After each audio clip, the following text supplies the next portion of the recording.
Gold jacket, green jacket, who gives you? Hello, everyone, and welcome back to the Gold Jacket, Green Jacket podcast. We're here for episode number 52, 1 year of the pod. One year anniversary. 1 year anniversary. My name is Christian Dragonetti. It is a pleasure to have you with us today. I'm joined, as always, by my good friend and Australian PGA professional, Mr. Joel Mitchell. And this week, ladies and gents, we have three mics out for a fifth time? Maybe, something And we're like joined by another Australian PGA professional, Mr. Luke Bleumink. Mate, how you doing? Going well, boys. You going Thanks well? for having me. No, thank you very much for coming on, mate. It's been it's awesome to finally get you on. It's been a long time in the making. We have mentioned it for a while, and especially I threw it out there in the world, in the universe, last week or the year before, and then Last week or the year before? Jesus, what did I say? You said last last week or the week before, and then we didn't ask him until Wednesday. Yeah, right. We asked him on Wednesday, going, "Oh yeah, by the way, you want to come on the pod?" He's why not? We were both in the shop on Wednesday. Yeah, we were, and floated it out there to you. We offered him pizzas and beers, and he was in. Yeah, and he was in. It didn't take much, and an opportunity to talk about himself, which I don't think he's too. Well, unlike you, mate. Yeah, look here. Anyway. No, thank you, Luke, very much for coming on. It's been like I said, a long time in the making. We will get stuck very much into everything that you've done in the game of golf very shortly. But first, I don't know when the last time you had a round was. I don't know if you're going to be overly happy with this. Okay. But my last round was at Cathedral. Hey, I said he's coming on as a guest. I didn't say he was going to be the new anchor. Like, I didn't say he was going to override you. You also didn't tell me he was going to come on and brag. Yeah. Fucking hell. I don't play often, but I do it well. Yeah, true. It's PK Okay, and so- Cathedral for me nowadays. tell me all about your most recent round at Cathedral. We'll then. stick to the script, yeah. Look, we probably don't really want to talk about the golf, Yeah. but Cathedral's a special place. I Like, keep it's hearing unbelievable. about it. It's like You say a lot that the golf course is awesome, but it's not the main attraction there, apparently. Yeah, it's hard to explain. It's just, you know, when you drive into some golf courses, like the Heritage has this, you drive in, you're like, how good's this joint? Yeah. Cathedral, you drive in and drive past 3 or 4 golf holes as soon as you walk, as soon as you drive in. Yeah, So right. Yeah, okay. They just create this amazing vibe, and it's in the middle of the bush. yeah. And then you just drive in, you wind your way up the driveways, past the golf course, Yeah. up to the clubhouse. Unreal. So by the time you get out of the car, you're amped. You're buzzing already, yeah. you're It's already kind of amped. like driving through some of the sandbelts, like PK, for example. You drive through PK's the same. PK, and you're buzzing already. Like, I'll never forget the face you made the first time you drove into PK. I'm standing on the putting green, he looks at me like this. Like, he just 100%. Sticking my tongue out, wagging. legit. I feel like Cathedral is spoken amongst Australians, Melburnians in particular, the same way that Augusta is spoken about by Americans. It's that extra sacred place that no one really gets to play In terms all of that much. exclusiveness, probably. Exclusivity Yeah. of the place is just next level. Because not a lot of members, no? No, there's only a couple hundred members, I think. I'm not sure of the exact that is amount. It's the vibe they're going for. They're trying Yeah. to create that Augusta type. Exclusivity, yeah. Yeah. And in terms of the golf, like, since we are on the topic of recent rounds, did you win your match? 35 points? No? We what won did both of our matches. Of course you did. Nice. It was Kane and I versus Shane, one of Cuffy's mates, Yeah. and Rick Allen. So we Yeah. didn't have much to beat. Rick to be Allen. totally honest. There's a name. I love Rick, but I love we didn't Rick have much Allen. to beat. So Rick Allen used to be the president of the soccer club I was involved with for a long time. Yeah. So I know Rick Allen quite well. I've spent a couple of nights, a couple of FA Cup final nights. Hasn't mentioned you once. Yeah, I'm sure he wouldn't That's have. He probably strange. wouldn't remember me at all. No. But he's a legend, and he lives very close to both golf clubs. So he's good bloke. right. Good Yeah, he bloke. does. He lives pretty much right in see his between house- the two. If you're Really? you're walking down off Rosehill Road. if you're walking down 14 at Berg, you know how you can see all the houses left of 14. Is he one of them? He's Yeah. in one of them. Which one? I'll show No, you. you know the sweeping bend on Rosehill Road. You come up to Bonds Road. Yeah. he's on the right hand side. Yeah, Yeah, Is that his place? yeah. he's one of those houses. He's Oh, one of one of those. them. Oh, Yeah. We I was won't gonna share his No, no, address no. on here, Rick. No, if no, no, you well, know, if Connor you're already listening, has. we His apologise. ABN is bank account details. His member number is. We probably know that. So the golf was all right then at Cathedral. You kind of lived up to the hype because when the 2 times I've been out to PK, and that's the pinnacle of golf in this state for me at the moment. for everyone. Or Australia. I've, Yeah. for lack of a better term, shat the bed. So the golf at Cathedral was pretty good then. Yeah, Yeah, good. yeah. It's you just go up there. There's beers in the cart. Yeah. Perfect. This time it was hot, so we had Canadian more? and dries. Ah, even better. You know, it was just What it more was you a could dream. ask for? Perfect. That's unreal. Jolly, your recent round, mate? My recent round, at the time of recording, we're recording on the Tuesday, so mine would have been yesterday, was Vic Open qualifying. That was down at Kerr Lewis. Yes. In terms of the way I played, look, I'm not going to complain too much. The ball striking was pretty solid. I wasn't too disappointed with how it was. I got it going at one stage. I was a few under after 12 or 13 holes and sort of cruising and I'm sort of thinking in my head, the last 6 holes, my goal is just to be 1 under in my last 6. Just sneak one more and I'll be happy. I don't expect to go out and shoot 6 or 7 or anything like that. Yep. And got a bit of an unfortunate break on this one par 3. I think it was our 13th hole or something like that. Long hole was about 202 or something it was to the hole. So I'm Right. thinking, awesome, if I don't hit the green, there's one place to miss it. And it was this like short right bunker. Okay. Because everything else was a fall off into cabbage. Absolute just deadpan cabbage. It was just horrible. So I'm like, I'd rather hit out of sand than an unknown lie. Yeah, right. Okay. Anyway, absolutely flushed it. It's gone straight at the hole. And I'm thinking it just needs to go. I just knew it wasn't going to get there. Anyway, lands in this bunker and I walk in there and I couldn't see the ball. And I'm like, cool, submerged in water. Yep. So I used a rake to rake this ball out of the middle of this pond in the middle of this bunker. Had to take a drop, unfortunately, but like it was into mud. It was Right. into flat out mud and couldn't get it out. There's no matter how hard I swung at this ball, it drooped 4 feet in front of me.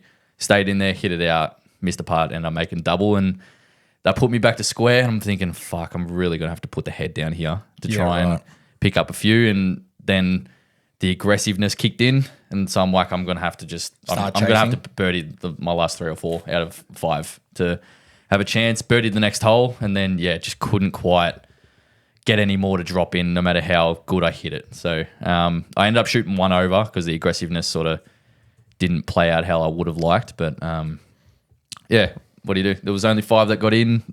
3 under got into a playoff.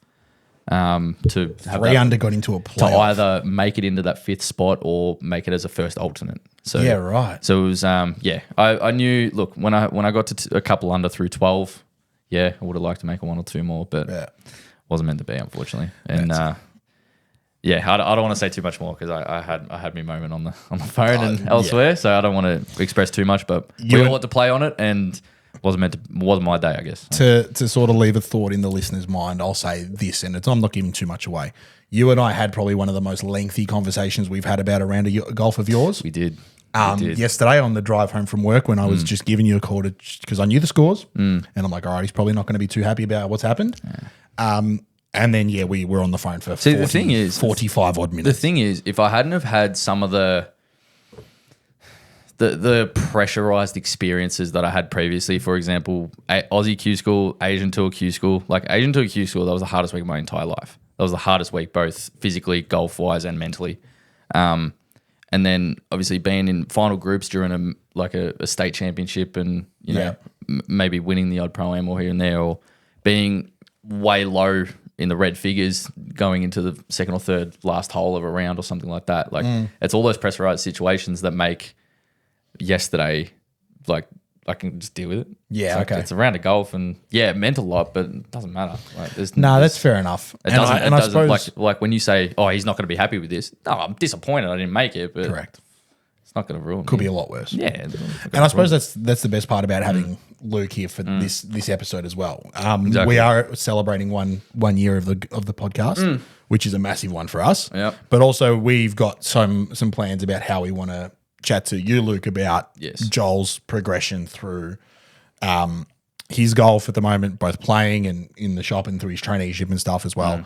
So we'll get stuck into that in a little bit. But before we do, my most recent round. I hyped this up to you being like, oh, what a roller coaster. Because on Saturday we had stroke medal.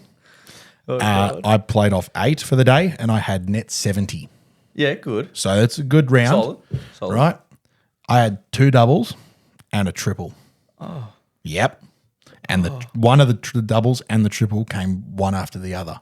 Oh. On hole 4 and 5 at Berg. I've always said golf should be 15 holes. Yeah, didn't I say this on an episode that Luke said this that golf just needs to be? You did. Hang on, let me try and find the Would then the mindset change that would play 12 good holes and stuff up the last 100%. 100%. You're not losing the 2 doubles and the triple, man. 100%. Let me There's just. left time to make up for it. Yeah. I'm pulling up my scorecard at the. Hang on. Why are you scrolling down that much? I don't know. I'm looking at the gross. I should You probably- suck, but you're not that bad. He's looking at the women's stable for probably. Where are we? Far out. Why am I not here? What are you doing? Summer Cup round 1. What am I looking at here? Bro, just go into leaderboards and look up the I dates. am, brother. Just relax. A second, Saturday, 1st of Feb. Jesus Christ, we're going to have to do a part 2 with old mate looking at the leaderboards. Hold on. Jesus Christ. Hold on. No, that's not it. There it is. Oh, what the? Dude, There's it looks like the scorecard. rainbow. Yeah, it does. I told you it's a roller coaster. Back-to-back 7s on 4 and 5. Guess what my gripe about that is? Yeah, double bogey on a par 5. Right? Good birdie on 13. Yeah, drained a snake. Not a snake, but like drained a that's a very bomb good birdie. on That's a 13. great birdie. I'm trying to think. Someone in this room has had success at Heidelberg. It's not you. It's not me. It must it's not be you, me. mate. Must be. Oh, Luke, there you are. There you are.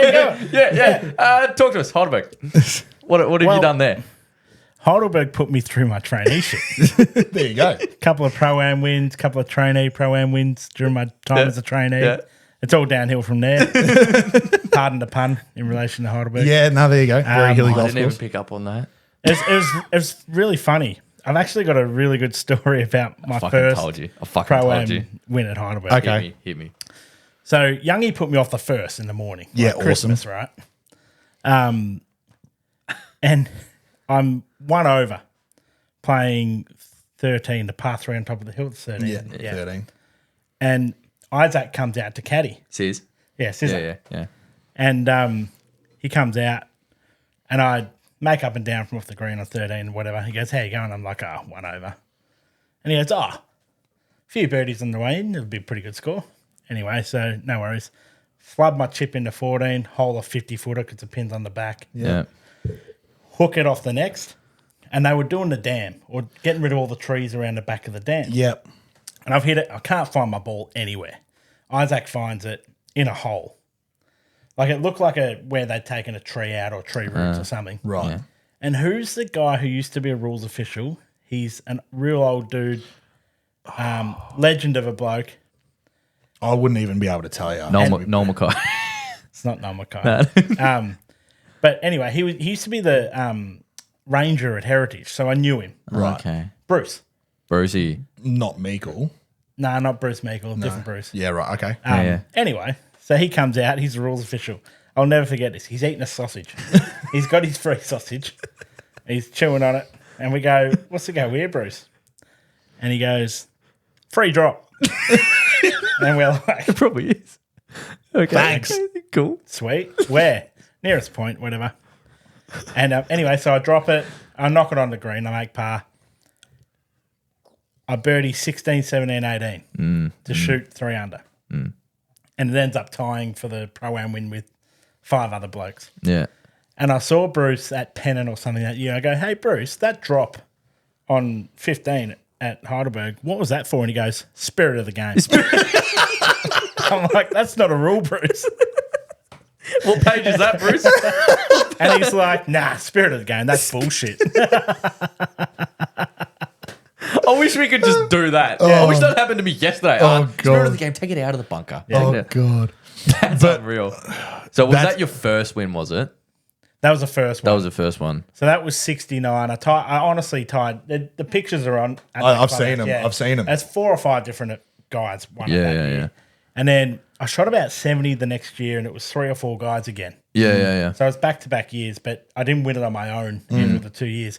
And I reckon either side of those 2 years, it's been like 8 or 9 under wins it. Yeah. That's what I was thinking. It was like because the first time I played it, I shot 2 under, and I'm like, oh, I'm not even going to get within 5 or 6 shots of the win, and the win was like 5, and I'm like, Yeah. like they trick it up, You they know what trick it it is? up, It's but a green speed. it is. Like they're unplayably quick. Yeah, like they had and them I just so hold a fast. few putts coming in. Yeah. And it's sort of, I reckon it was hot the first year I won, and so it got a bit baked out, a Yeah. bit windy maybe. Yeah. I'm not Yeah. sure.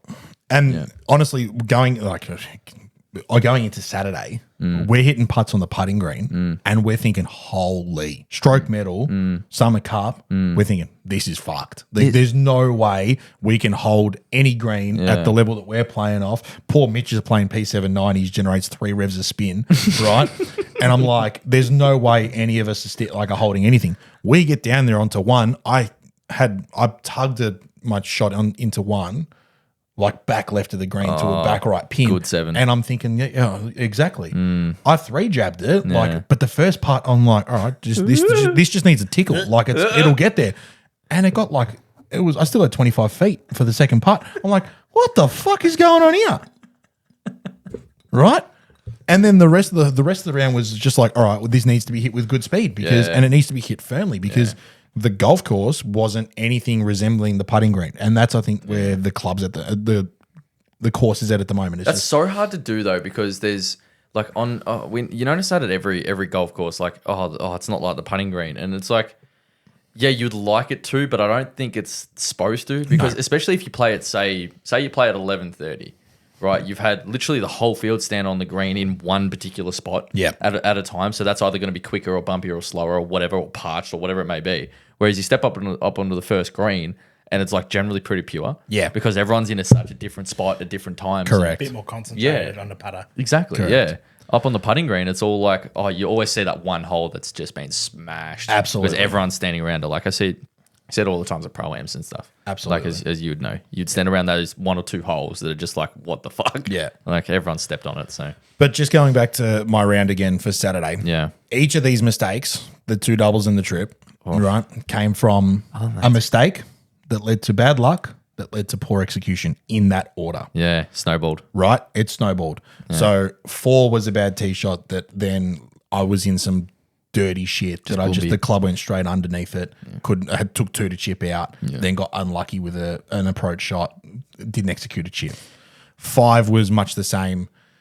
And then 15, pump 3 wood, right? There's a gum tree like down the bottom that I aim for every time. Pump 3 wood at that because the wind was behind us, roasted it. Perfect spot, just off the fairway to the right rough. Thinned a gap wedge. Almost onto the dead.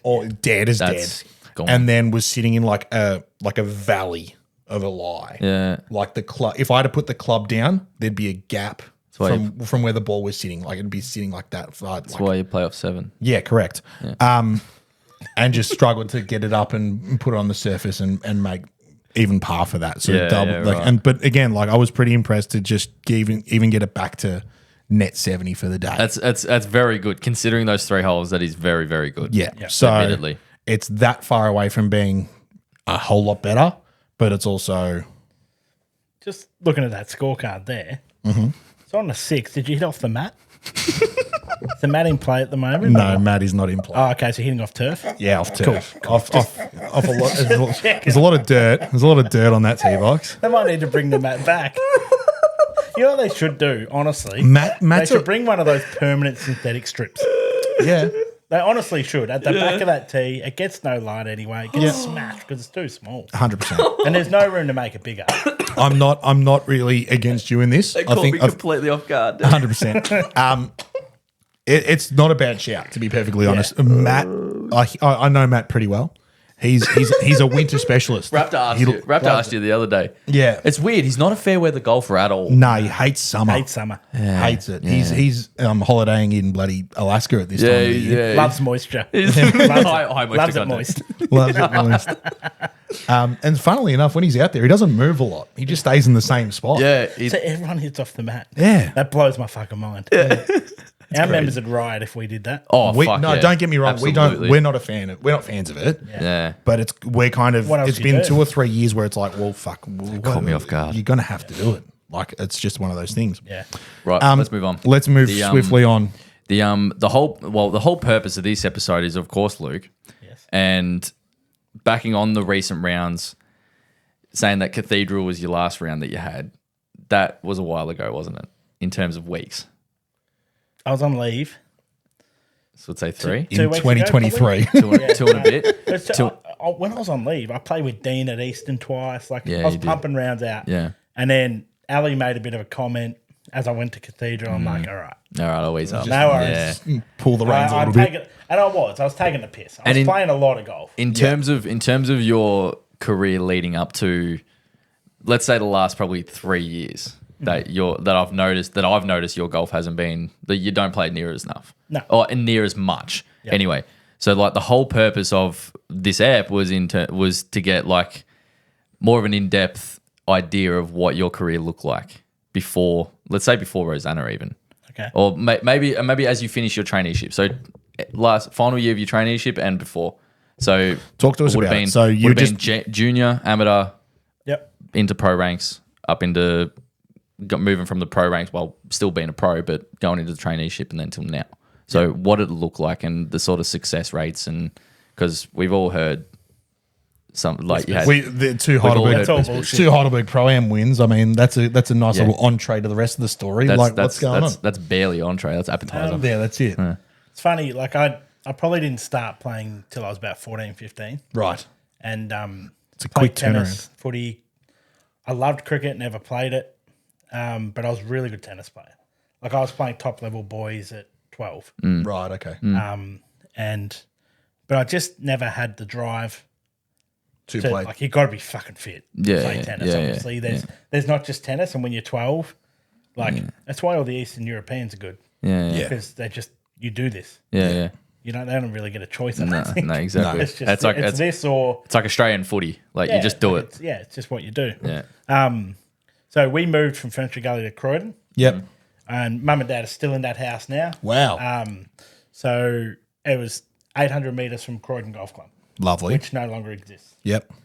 And so Dad was a member at Southern, moved to Croydon when we moved, and then cheap junior membership joined me and my cousin up as well. Dad and I were talking about this the other day. I forgot my cousin played golf. Yeah. Right. And I thought of a funny story. I hit him in the ankle. I disintegrated his ankle when we were about 16. Yeah. Right. I was punching it out of the trees, and he walked in front, just hit him square in the ankle. Jesus. Yeah. So I used to just bang. school holidays, whatever, bag on the back, walk the 800 metres up Dorset Road. I Don't know lie, if you know don't lie to Dorset me. Yeah, You no, didn't go to Dorset school. Road. Don't lie to me. You didn't go to school. I was going to go. Sorry. I'm so sorry. And so I do that school holidays. Got the bug, right? Of course. You know, just obsessed with golf. I've got an obsessive personality. Once I love something, I just love it. I'm all in.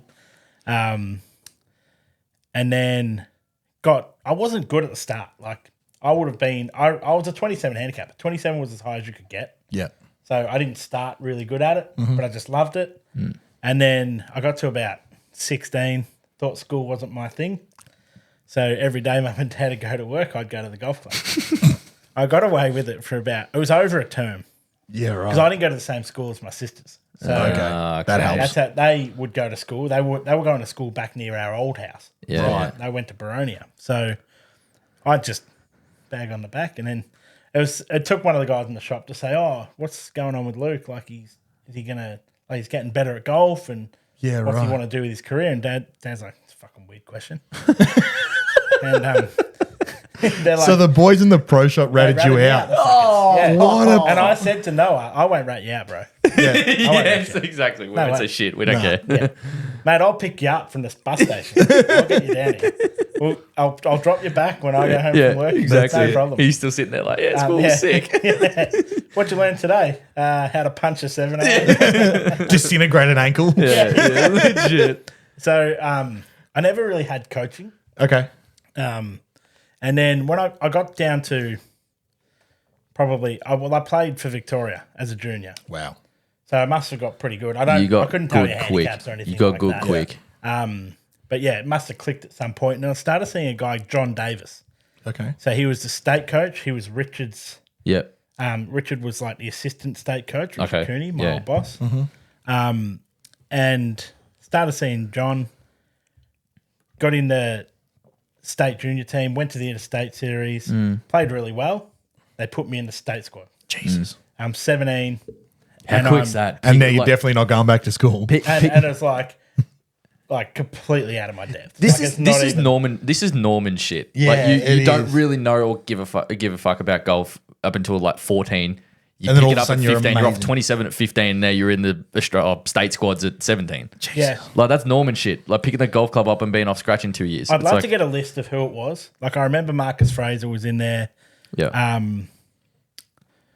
There's a chance Ogilvy may have just been in there. You're just past Cammy Smith, aren't you? You would have been quite a few years I played Cam in my last interstate series. when he was young. I played him in the foursomes. Yeah. Okay. Yeah, right. And I remember turning to my dad and going, how fucking good's this guy? Yeah. Wow. Yeah, he would have been, I'm guessing, 15. Yeah. Jesus. I reckon Yeah. he's about 10 years younger than me. Okay. Yeah, so Right, I would have okay. been about 25 when I Yeah. turned pro. Yeah. Yeah. Yeah, so I still remember going to it vividly. Sandringham driving range. It was where the old AIS program was. Yeah. I don't even know if it's even there. Sandringham or Sandy? No, it's Sandringham. That's driving next to range. Vic. No, Near that's it. It's near it. It's near it, right isn't it? near it. Yeah, next to yeah. all the factories and stuff. Yeah. And I remember like all the guys that I would see winning the state amateur. Like, Yeah. And you know, when you're young and you think that's a really big deal. Yeah. Wow, he won the Vic amateur. Yeah. Like, you know, and I'd love that list. I'd love to see the list. I can't remember off the top of my head, but like Leishman was in it. They were Yeah. awesome. And there's a period where Victoria just was dominant. Yeah. Yeah, Like right. they would win the interstate series every year. Yeah. And then, so I finished school. I actually did finish school. Yeah, right. Much to my disgust. There you go. But mum and dad made me finish school. But my school was really good. Like I had 20 periods, 15 off Wow. in year Oh 12. wow. Yeah. There you go. So like when I played golf every Wednesday at Heritage when I was in year 12. Yeah. Right. Yeah. So they were really good. Yep. I Then- think you're on a couple boards there. Sorry. You're on a couple Yeah, I boards didn't there. play much at Heritage, to be honest. Really? Like, their clubbies clash with Croydon's, Okay. and I wanted to win Croydon. Of course. Yeah. Yeah. So I didn't play much at Heritage at all. I played the clubbies twice. I reckon I won it one year, Yeah. I think. 2004, I reckon it was, if I've that sounds about recalled right. correctly. Yep. Yeah. Yep. Yeah. And then, so I finished school and then went into the AIS. Okay. So it was a live-in program down at Moona Links. Yeah, nice. 10 young blokes living in a house together playing golf every day. I had something similar to that, but we weren't living. Yeah. So I wasn't quite AIS level. Yeah. But yeah, anyway. Yeah, so we lived at Moona Links for 12 months. Then the Australian Golf Union and women's golf were then merging Okay. to become Golf Australia. Yeah. Okay. Yeah. So the funding all got pulled Right. the day of my 21st birthday. You're kidding. Fuck. Yeah, we were literally getting on a bus that day to go to my house to have my 21st birthday. Really? Yeah. And so we all moved back home. Yeah. I applied for the VIS. So this was May. We finished in July. VIS program started in October and didn't get it. Yeah. And I was devastated because I thought that's the natural progression. Yeah. And there's a guy, Tony Mayer, really good fella. He's one of the national coaches now in Queensland. He was our assistant coach. Yeah, right. And he said to me, don't worry about it. Just go get better. He goes, you'll be a result-based scholarship. Yeah. You've got to win. Yeah. You can't. They're not getting you in now at the VIS to develop you. Yeah. You're in there to make them look good. Yeah. So he goes, go win everything. And so that would have been 2007. I would have had the gap year. Yep. And that was the first year I won the Ivo. Yeah. There Right. you go. Yeah. So I went out and I thought I'm going to play everything. Yeah. And I started playing well. You won the Order of Merit that year, didn't you? Yeah. So that's the Ivo win. Yeah. Yeah. So I won that 3 years in a row. Yeah. And then the Vic Amateur in 2008. Yeah. Far out. Yeah. You know my fondest amateur memories are interstate series though? Really? Like some of the funniest shit happened on those weeks. Yeah. And playing with your mates. Like for me, You're right, though. If I look back at my life, I should have played team sports. I Yeah. love playing in a team. I kind of agree with that because like I had 2 years in a row where I played for Vic as well, and we would go do border challenges. So we'll go versus SA New South, Yeah. and then like Queensland would come down while New South was there, and would play against them. It was They're the sort of best. it was sort of like the interstate series. It probably was, but it was like the Vic. It was like the junior one. Yeah. And yeah, it was like the best 5-6 days of your fucking life. Oh, like absolutely. like you'd go on and it's just like strictly business when you're on the golf course. The second you get off the golf course, you're kids again. And it's like you're in rooms staying with your mates and you're up until 2 a.m. just causing Setting off fire alarms. just literally chaos. Like hitting golf balls at the coach's fucking door. So at 2 a.m. boom like this and we'd run off and Just Through chaos. the window. Just chaos. Yeah, chaos. We were good enough not to hit the window. Just on that, I'm in the similar sort of boat. Now at the club, I love playing the team events. Yeah, Whatever it is, I don't care. I love it because it's different. Yeah. Coming into the golf club when I was 23 and still involved heavily in the soccer club, I couldn't think of anything worse. I got my team fix from the soccer club, from the tennis club when I was even younger than that. So then golf was my chance Well, to that's be pretty by fortunate, myself, actually. Yeah. 'cause- right? Yeah, I didn't know. But that. now, having gone away from the team aspect of things for so long, I can 100% agree. That's why you I can crave. 100% That's why agree you. with That's why you sort of crave playing with your mates, though. It's 100%. like a team. aspect 100%. sort of thing. I'm with the same group of boys almost every week, and it's safe. It's comfort. It's what probably 90% of the players at any golf club look for. Yeah. Is like if they. It's what a bit I of noticed consistency. That's what I noticed the most in Rosanna or anywhere is like a lot of these blokes wouldn't play golf if their mates didn't. Yeah. 100%. You know what I mean? Like, Yeah. There's so many Golf's of them. fun. Yeah. It's not that fun. No. It's It's honestly not. It's not. Like if you, It's not. You have to have a if you different- could go to the Berg and there was no one ever there, Forget it. and you didn't have a handicap and all of that stuff. It's not. You wouldn't go getting as you out often. of bed at 6:30 on a Saturday. You know what I mean? No, Like, I've it's just true, said not. it. true, I've you're said it right. to Joel True, you're countless right. amounts of times. Me and SGM go out and practice every Thursday night, and there's always one or two people we see every fucking week practicing by themselves, and even just practicing by yourself. And for a round on the weekend, I don't understand how they do it. Right? If SGM rings me and goes, "Hey mate, work's changed. I'm not going to be able to make Thursday." Guess what? I don't play on Thursday. You're throwing darts. That's it. I'm throwing darts in the living room. Like, I don't care, right?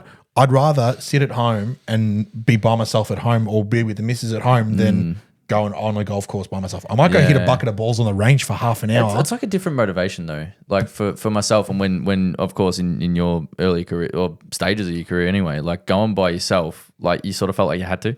Like especially for myself, like I have to go do it. Yeah. And like I love it. Like Yeah. being by myself practicing, I love it because it's result based and you start seeing some improvement and stuff like that. Yeah. Like that's the motivation. Whereas you don't really There have was- or need that. There was definitely a stage when I first joined that I did feel the same way. I was like, because I started off on a 23 handicap and I wanted to get down quickly, and I was You see getting the down drop. quickly. And that's when you see the improvement continuously and instantly and very quickly as well. Now, it's a grind. Yeah, It now always it's- you get to a certain number and it plateaus for everyone, and does. and everyone has the different stages. does. But I can't grind away for 2 hours on a driving range like I used to. Horrendous. No, Horrendous. I hate driving ranges. Couldn't think too. of anything worse. I'd rather grab 2 beers out of the fridge and go play 4 holes with a mate. Yeah, correct. Yeah. I have times where, hand on heart, I'll go, "Oh, I'd love to go hit a bucket of balls. I get there and I don't. Yeah. Ever. Yeah. I'll go there. I'll fill a bucket. I'll get the 2. You get like a small bucket of these. I'll fill the 80 balls or 100 balls, whatever it is. I don't last for 5 balls. I'm like, this is so shit. Yeah. There you go, Sharky. I'm so bored. And I do. Like if I've got time, I'll go to Shark Waters and Yeah. smack balls around the par 3 course there. Yeah. Yeah. Or back when they had a chipper on the back of the range, I'd just take those 90 balls and just chip. Yeah. I'd still enjoy chipping, Yeah. putting. I just Oh, don't well, when your like shot hitting game's as good balls. as yours, Just bring that microphone a bit closer to your mouth. If you Should be. Yeah, that's a bit. There, There we go. Sort of bend it a touch. You can Sort of bend it forward a angle bit. it that way, whichever way you like. There we go. There we go. We're golden. There we go. Yeah. The right. I reckon before we move to the topic you wanted to speak about, 100%. do you want to touch on your move into the pro ranks? Yeah, that, and then I want to sort of touch on the transition from playing to professional. That like will move into professional- your topic. Yeah, like golf professional as opposed to professional golfer. Yep. Yeah. So got to 2010, start of 2010, and played in America. I spent 3 summers playing golf tournaments in America. Was that And amateur? Amateur. Was that amateur? Yeah, right. And it was really good. Like, played with heaps of guys. Brooks Koepka, Ricky Fowler, Brian Harmon. Yeah. Heaps of guys playing on tour now. Russell Henley. Just a couple small names. Name dropping. They beat me, in case you're wondering. I mean, No, but like I look back at my time, and one thing that stands out to me is they all come from money. Yeah, right. right. Like even Tiger's the old rags to riches story, bullshit. Yeah, really. Like he was always going to make it. They Yeah. always have the backing. Yeah, yeah. And for me, when I turned pro, I had to go get a job. yeah, right. Like I'd been playing amateur golf, being funded, getting money to go travel and play tournaments. Yeah. And I see it with so many guys. You're in that position now. Yeah. Playing in Australia, the fields are good. Fields are very the good. golfers The golfers are good. are good. There's not much money, so you've got to have another job Yeah, correct. because unless you got sponsors, Yeah. there's Or no, you, no or income. your chance. your top 5, you're not really making a living. Hey, Yeah. Like There's- in terms of quality of golf, though, I've spoken to a couple of the Aussie Tour guys, and they say that they've had a couple Corn Ferry tour players or previous Corn Ferry tour players that have come down and now maybe played an event down here, and they go, "Fuck, these guys are just as good, if not better, than these Corn Ferry tour players." But the standard is so Yeah. good with the I'm not going to say the funding, but the way of living isn't quite there as much as would probably like. They just battle hard, and the guys so well in college. Yeah, yeah, They're traveling. yeah. Admittedly, they're mostly on scholarships, doing all those things, but they're honestly like they're ready to go. Yeah. They come out.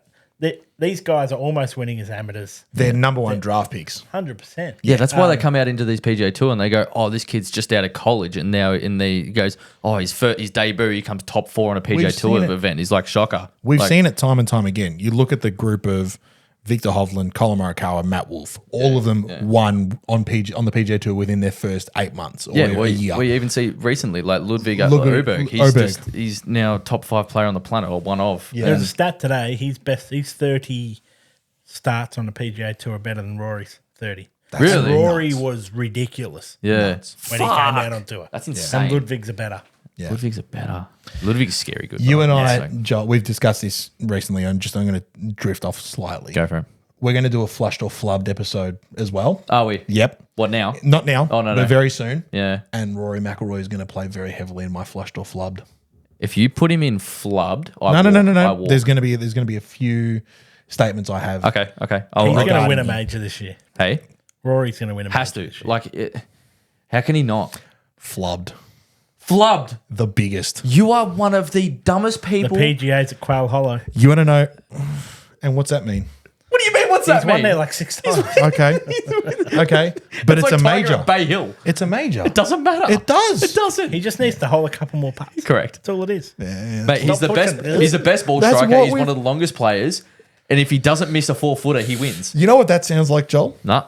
Honestly, do you want to It know what sounds like you could have been. sounds You like could play off scratch if you didn't have triples. Aspetta. It looks like it sounds like the same arguments you were making last year when he didn't win majors. No. Yes. No. Yep. It's He kind hits it the best. He's got the purest golf swing. He's due. All he needs to do is sink a couple more putts. He's a Did good he? guy. yeah. He's a ripper bloke. Wins He means plenty on the well. He PGA means Tour. well. Daniel Doesn't like Rim. live. Daniel Rim's the biggest Rory McIlroy fan. I hate is. to disappoint you, brother. He ain't winning another major ever. You're wrong. You are wrong. Ever. You're wrong. Ever. All right. What are you doing if he wins? Ricky one? Fowler wins a major before Rory McIlroy does. You're doing a nudie run filmed onto the podcast Done. story. Done. I will. Down the first at Berg. Done. You've got a witness. You're telling me that Done. if Rory McIlroy never wins a major again, I'll do it. Hang on. Hang on. on. I spent. I know. But if he wins a Let's- major Oh, let's do it this year then. this year, Do it for this year. no, you're backing down. No, now. it drags. You got to play 1 to 4 at the Berg without pants on. Done. I'll do that anyway. I'll do that without the bet. Done. Done. We'll film from long distance. That's fine. That drags. doesn't it? A blurred image is a blurred image. Gonna need a magnifying glass anyway. Anyway, What's let's. that? That's a real short iron. Anyway, sorry. Let's circle back. We digress. Let's circle Yeah, back. exactly. So you're playing in the States Yep. in a bunch of amateur events against Yep. the likes of Brooks and Ricky and those Yep. boys, and they'd all come from money that you said. Liv didn't call me. I was surprised. That's weird. Funny that. Yeah. Don't know why. You and I both. They must not have our numbers. No. I don't think they can get the area code. No. +61. What do you mean? Hey, What's that? Hey, I'll give it to them. It's expensive calling overseas. Yeah, true. They don't have a lot of money. Overseas phone calls are expensive. The phone call budget must be low. Poor Norman. Where is he ever going to get that funding? Yeah. Jesus Christ. All right. So, yeah, over in the US, playing with the likes of them, and then moving into the Yep. pro stuff. So, my last amateur event was the Asian Amateur in Japan, and Hideki won it. Wow. Really? Okay. On a was that Kasumi Gaseki where they played the Olympics? Yeah. And like I mean, you cop it, Masters champion. I walked away from that week like I'd actually hurt my back just before I went. Coming back, I didn't hit balls for about a month leading up to going. Played pretty good, made the cut, finished Yeah, right. 40th, let's call it. Yep. And he's had 25 under or something stupid. Like he's won by 10. Yeah. This little fella from Japan. Yeah. And then, so I think he played pretty good in the Masters that year as well. Yeah. He did. He was He the won it low again. under. He was the low under. 2000 And he won it and- again. What year? That would have been 2011 Masters. Yeah, he was low. 2012. I think he was low amateur that year. 2012, I reckon he played again because he won the Asian Amateur again. Yeah, that was the year Bubble won. Yeah. The Masters anyway. Yep. Yep. And anyway, so came back. I went to US Tour School Yep. and made I think it was a 12 down my second hole. Oh shit. And I had probably never, I don't even remember having a 12. I hit this shot left off the tee, went down the hill near the creek, and I had nothing. But looking back, should have just gone back to the tee. Yeah. And To you make make it it- to you make make an it 8. 6. Yeah, or a 7. Worse, yeah. probably. Yeah. And so I missed, obviously, there. It's hard to get back from that. Tell me about it. Then came back and wrote a letter to Nico Hearn's brother. I want to say it's Tim, but I don't reckon No, it's it's Tim. not. Anyway, his brother in Perth, he was working for the PGA over there, gave me an invite into the WA PGA in Bunbury. Right. So went over there and had a shocker first round. But then shot something like even par on the second round, got on the plane, straight back into the Masters qualifying on Monday. Right. The Aussie Masters. The Aussie at Masters. Vic. Yeah. Yeah. Right. So I shoot 69 around Kingswood, Yeah. get in, no problem. And then in the first round, I teed off the 10th, and I can still remember how nervous I was. You're pro at this point? It was my first big event as a pro. As pro, Yeah. yeah. And I'm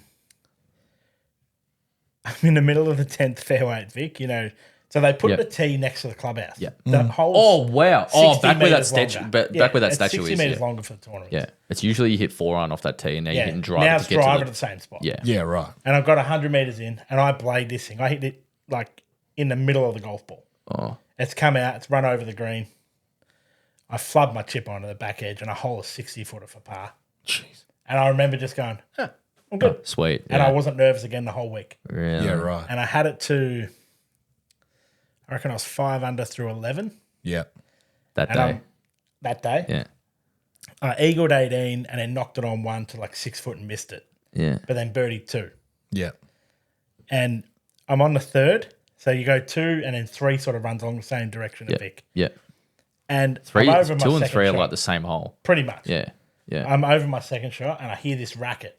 So I pull back and it's a cameraman's fallen over. He'd come out to film me.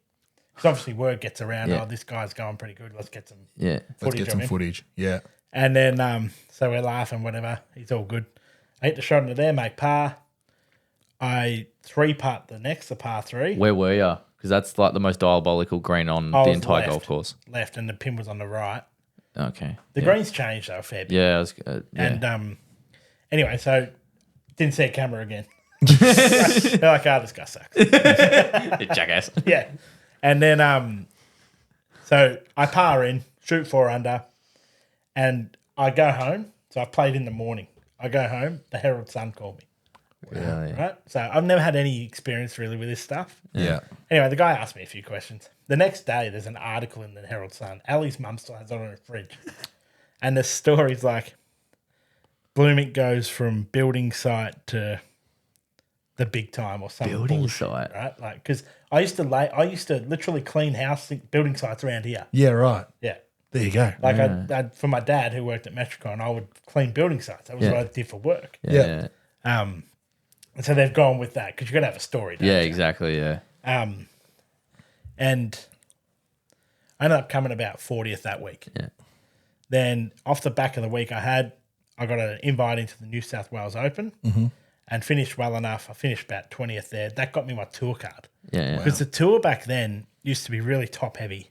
When I say top heavy, like the Masters would have been a $2 million event. The Aussie Open was 2.5. The PGA was 2.5, Yeah. and the other events were 60. Yeah. Yeah. So or 100. Yeah. So if you made the cut in the big three, you kept your cut. You could Yeah. finish last in the cut in Yeah. the big three. Yeah. So the guys that had their tour card just kept their tour card. Yeah. And at the New South Wales Open, I played a practice round with a guy called Stephen Leaney. Yep. You would have probably heard of him. Yep. And he was telling me, he'd been out on tour for a long time. He was telling me the tour had lost $1 million event every year for the last 7 years. Shit. $1 million event. Far out. So there used to be a tournament at the Lakes that Norman used to come and play. Yeah. That was $1 million event. That didn't exist. The Heineken Classic used to be at Royal some years. Yeah, I've heard I've of heard that as well. Yeah. That's gone. So they just lost all these tournaments. The tour just lost tournament after tournament after tournament. And it was around the time Norman was trying to start that World Golf Tour. Yeah. And everyone just poo-pooed him. Yeah. And he's kind of done it in the end with Liv, hasn't he? Yeah. Yeah, Yes. absolutely. So, yeah. He got his But way. I remember got his the way. news coming out back then about the World Golf Tour. Yeah. And Norman really being the heavy one to go for it. Yeah. And you're just thinking, holy shit, like he's actually gone and done it. actually done it. It's mind blowing. He's finally got his way. Yeah. But it's even now, like in the events now, like throughout the Aussie tour, there's 18 to 22 events depending on which ones you get sanctioned into or which ones you get starts in. Like if you make it through top 30 in Q school, you get guaranteed, I think it's like 17, Yeah. 16 maybe, right? And then you got the 4 or the three or 4 main ones. And the re-rank. And the So, re-ranks, like, of course. Max and I were talking about this the other day. Yeah. And I said to him, he said, I got the pre-Q for the Vic Open. I said, you don't get in. Nah. And he goes, I got re-ranked out. Yeah, And he's a bit upset about it. And I said, well, if you had have played well, though, you would want the re-rank. of course. So Exactly. You just got to play well. Exactly. The best advice I ever got was from a billet I stayed with in America. And he goes, in life, every solution will be fixed by being better. Absolutely. It's and so tour obvious, golf isn't it? is just play better. Yeah. Just play better. Yeah. It's so obvious, isn't it? Yeah. You will be rewarded. If you just continuously play better, it will reward you eventually. Yeah. It's got to come around. Yeah. Yeah. Yeah. I'm waiting. I'm still waiting. Yeah. I'll get there. That's it. I'll get there. So Well, a reasonably successful. Well, I went to Asia after that as well. yeah. This one's a good one. So I reckon I spent a year on the tour. So I kept my card, but it was a shit category. It was like you can play the WAPGA Yeah. and the Vic PGA, Yeah. and there's like something in South Australia, and that's all we got. Yeah. So it was a crap category. Yeah. But that next summer, I went to Q School was at PK, but it was just Peninsula then. Yeah. Okay. It's really weird playing it because it's still very similar. Yeah. Right. But It it's wasn't just very good. But it's got its makeup on. Yeah, exactly. They just absolutely polished this thing to make it PK. Yeah. And I played terrible. Like I just played really poorly for the week. It was really windy. It was really hot. Yeah. And missed getting a tour card. And my coach rang me and goes, "You got to go to Asian Tour School." I was like, "Oh, when's that?" And he goes, "You got to enter today." I was driving home from missing the second round. He goes, "Otherwise, you're gonna have nothing to play in." Yeah. I was like, "Oh, okay, no worries." And so I looked into it when I got home, entered. Mum and Dad paid for everything. Dad came over and caddied. And I was playing okay. I was sort of thereabouts, but I needed a low one in the last round. And I teed off the 10th and shot 7 under around my first 9. Oh. And then I think I shot maybe 1 over on the back, whatever, and got in. Yeah, So I right. got through first stage. And if you get through first stage in Asia, so if you got through first stage when we did it, Yeah. you would have development tour status. You have something. Yeah, exactly. Yeah. So I missed the cut at final stage in Asia, Yeah. and which, like, it is what it is. But I had ADT tour status. Yeah. Asian Development Tour, isn't it? Exactly. Yeah. And they were Is that like the Corn Ferry of the PGA Tour? exactly Sort of. That's their secondary Asian tour. tour. Yeah, it's a secondary, secondary tour. tour. Yeah. And so I go out there, and they're like $60,000 purses, US. Yeah. And back then, our dollar was on par, if not better, Yeah. than the US I dollar. remember. Yeah. Yeah. Really? Yeah. Yeah. That's like 10 years ago. Yeah. Not quite. Oh, It was 13 years ago, Yeah. 2012. This would have been. what the fuck happened to Yeah. this fucking nation? And then, Jesus. so how it worked though, their tour, you wouldn't be into an event until everyone withdraws. So there'd be a cutoff on the Monday of each week to withdraw. So you're entered. There'd be 300 entries. And then you had to withdraw.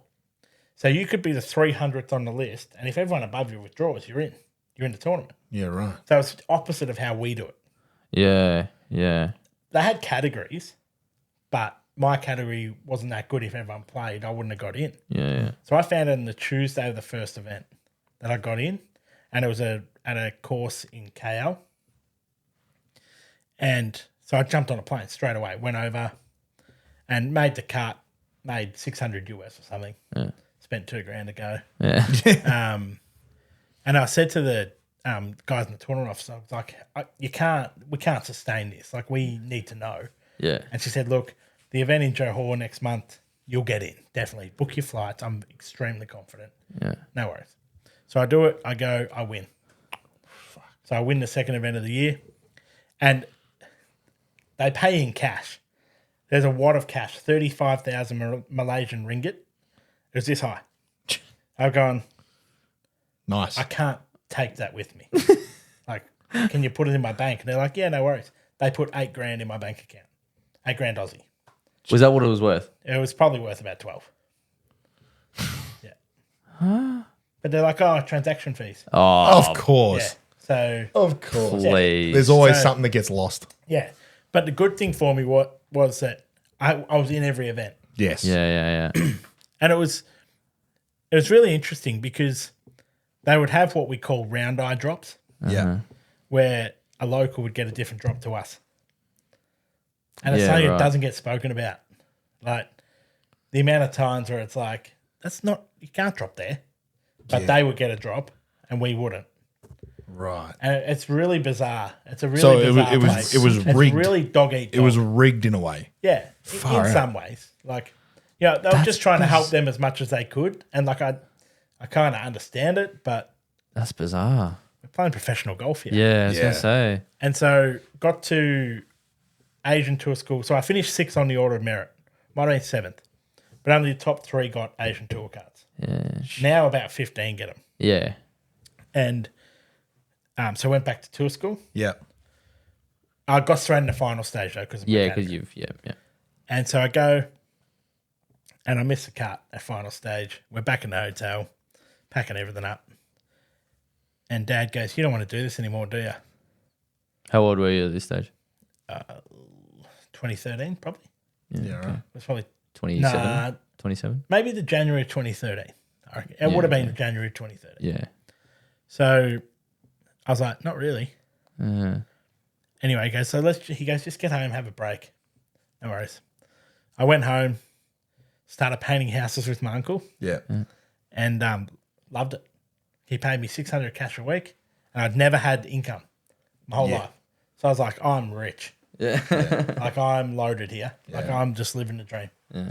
And I played baseball with my mates in Monty. Yeah. I've always loved baseball, but could never play because I was playing golf and couldn't hurt my arm or whatever. Yeah. My shoulder's absolutely fried from playing baseball, but it was worth it. Yeah. And that's when Richard called me in like August. He's like, what have you been doing? I said, oh, nothing, painting houses. He goes, nah, fuck that. Come do your traineeship with me. So I started working at Rosanna on a Sunday, Yeah. like August of 2013 it would have been. Yeah. Yeah. And the rest is history. Jeez. Christ. What a story. Yeah. But my clubs were still in the travel cover from January. Really? They were still in the travel cover. So the PGA in their wisdom Far out. made me do the playing test. They made me do the playing test. Right? And my mate at Heritage, Luke Farry. I don't know if you know Luke. Great bloke. You know what the playing test is? Yeah. Before you go into traineeship, they make you play 2 rounds just to. Just Make to see sure if you can actually hit the golf ball. Yeah, correct. Yeah. And so someone that's had ADT tour status and Yeah. played on the Aussie tour. And let's had see if you- Asian tour wins as well. Like, come on. Yeah, please. That's So- amazing. I unpacked my clubs. I thought, shit, I better go hit some balls. I went down and hit some balls at Heritage on the Sunday. Yeah. My playing test was at Box Hill on Monday. Shot 68. I'm like, I'm good. You dick. And I was like, I said to Justin was the guy's name running at that point. I said, mate, come on. Like, I'm working. Yeah. Like, I'm going to take a day off to come here. Yeah. And he's like, no, you've got to do them. Rules are the rules. I'm like, this is madness. Anyway, so I did. Yeah. Did the playing test and then started my traineeship in 2014. Yeah, wow. Far out. Kind of got trainee of the year and a couple of 2 years in a row. 2016, you definitely did. Yeah, trainee. You can only get in your third year. Oh, okay. Yeah. Yeah. Well, there you go. So, Yeah, good trainee. 2016, and then he's It's been a token award, like, Yeah. please. Yeah, right. And What then did I win this for? We don't know. Yeah. Not sure. And then he's been at the Royal Rosanna. At Royal Rosanna. We had Huddy in the second year of my traineeship, my son, Yeah, right. and I was earning $500 a week when Richard felt like paying me. Yeah. And Whenever he felt like paying. we moved into a house, and our accountant used to say, "How do you still have a house? Yeah, how Like, you functioning? how do you guys have this?" But like I could make it. I made a little bit of cash playing, Yeah. Yeah. and that sort of propped us up. Yeah. Far out. Far up. Well, there you go. There you go. What a story. That's how hard it is. That's what I've got to look forward to. Absolutely. And we're going to get stuck into the state of affairs at the moment with Australian golf. Do you want to touch on that? We can. Yeah. I'm not sure if we want to. Do you want to pause it here and maybe No. go Let's straight into let's it? just have a longer one. So what? Right. get Slightly into it. longer one. 1 year of the pod. Why not? Yeah, why not? It's the anniversary. Thanks again, Luke, for coming in. Absolutely. Sorry for everyone having to sit through this. No, absolutely not. It's anniversary. I don't know. That's what people listen into. It's a good insight to what actually how hard this Is this the anniversary? sport is. This 52nd is episode. 52. This is So 1 year. we'd be on a promise then. Yeah, anniversary. That's true. The only day of the Absolutely. year. True. Absolutely. You can't miss. No. Happy no. anniversary, babe. Yeah. If you're not Kisses. watching on Where's YouTube, my ring, I recommend bitch? you do, because there's no need for you to apologise for the length and the quality of your stories, mate. Because I'm just sitting here going, "You played against Brooks, okay, yep, sweet," and Sick. then They you. all beat me. Oh no, but it doesn't, Doesn't matter. matter. Doesn't matter. Hideki beats you by 102 shots to win an Asian amateur. Could have and been more. Japanese amateur, and okay, sick. When me and you speak every week, and you're like, oh yeah, you've had a decent run in your early pro stuff, and then you listen to that, and you're like, oh, you're shit. I'm listening to Luke going, "You're rubbish. What are you doing?" Actually, it was really funny. So I've had Here he goes. I feel like he's going to bury you now with this no. story. This is a positive for Joel There we go. because I've had. Yeah, fuck you, bro. Do we need it? So Oh. what trainees have I had? I've had Mitch, Chloe, Marcus, you. Yep. So there's 4 trainees I've had, Yep. and Mitch was a gun, Right. Mitch was so good. but just hated golf. Like by the time he was traineeship, it was like, dude, why are you here? Dude, What he are you doesn't doing? play anymore. He does Yeah, not he play don't- anymore. like- He hates it. Good fella, Hates it. really good player. And practiced his nuts off. Chloe was really good. She works at my club now. Yep. But golf, the playing, she had to push a bit harder to get through. Okay. She was pretty good, but Yeah. just had to push a bit harder. Raptors Then, Raptor. then And then Joel. I was on annual leave. And this fucking idiot wins the Berwick trainee event. Right? And I love Raptor. You know I love him. I've got to somehow get you the picture the club put on our club's Insta page. Okay. Standing out the front of the pro shop in his FootJoy gear. And I'm like, motherfucker, I won 25 of these things. Like, why are we celebrating this? Mitch even won one, I reckon. No, Mitch didn't win one. Raptor was your first trainee to win an event. Okay, maybe it was a big deal. The Berwick trainee event, right? I've heard this story. He was the only one to shoot under par like that. I know, because you played in it. I played it. It was my first You year. lost the ball in a bush. I right. You lost a were wedge in a trainee. bush. I just started. Yeah. I And just started. you lost a wedge in a bush. No, that was a Lang Lang. Oh, Lang Lang, That was sorry. a Pardon. year and I'm a half getting my later. stories mixed up. Trying to find its home. Go back to its age. And then, like, Joel wins, like, 20 events. Like, if we just treat it like it's nothing, we don't even high-five him when he comes in. No. So, yeah, Raptor won that and then, like, comes second at, like, Gisborne, like, the week later. He did Yeah. too. He hit a 2-week purple patch. He had this stretch of like 6 weeks where I wasn't all that. When I started, I wasn't all that crash hard. I didn't really like. I played and loved it, but I wasn't anything decent. Yeah. I It was your second year, wasn't it? It was the second year of your traineeship where you'd started to It was Really play so. well. I remember it was the September of my second year. Yes. where I'm just like, I sort of put my head down. I pulled my head in. I sort of the younger mind sort of transitioned out and stuff like that. But I remember my first win was at like Latrobe or something. I don't know.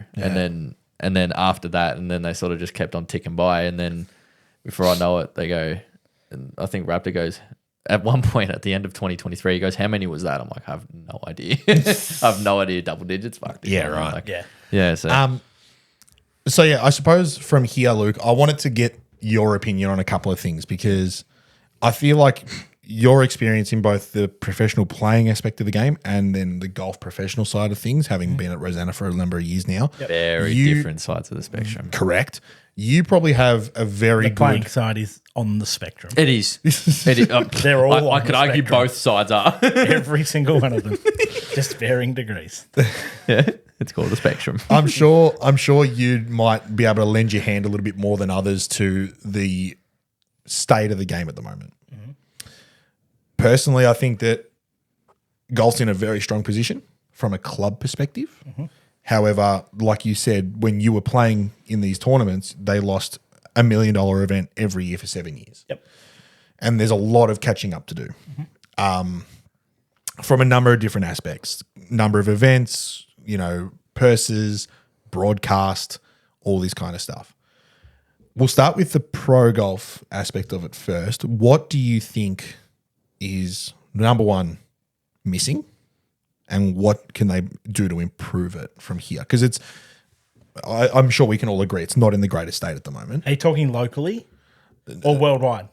In Australia, within Australia. Yeah, okay.